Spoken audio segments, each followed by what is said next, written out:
ایک صحابی کہتے ہیں کہ میں حضرت انس رضی اللہ تعالیٰ عنہ کے گھر گیا تو وہ کھانا کھا رہے تھے، تو میں بھی کھانا کھانا شروع کر دیا تو انہوں نے اپنی باندی سے کہا تولیہ لاؤ۔ جب وہ تولیہ لائی تو دیکھا میلا کچیلا تھا۔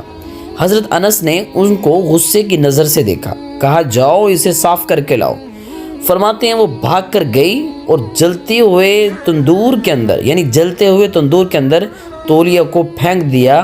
تھوڑی دیر کے بعد اس نے وہ تولیہ باہر نکالا تو بالکل صاف ستھرا تھا۔ وہ گرم گرم تولیہ میرے پاس لائی، میں نے ہاتھ صاف کر لیے، مگر حضرت انس کی طرف سوالیہ نظروں سے دیکھا۔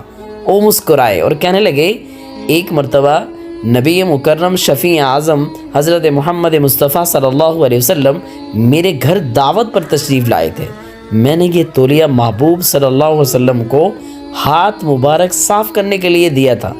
جب سے محبوب صلی اللہ علیہ وسلم نے ہاتھ مبارک صاف کیے ہیں نا، آگ نے اس تولیے کو جلانا ہی چھوڑ دیا ہے۔ جب یہ تولیہ میلا ہو جاتا ہے نا، ہم اسے تندور میں ڈال دیتے ہیں اور آگ میل کچیل کو کھا لیتی ہے اور ہم صاف ستھرا تولیہ باہر نکال لیتے ہیں۔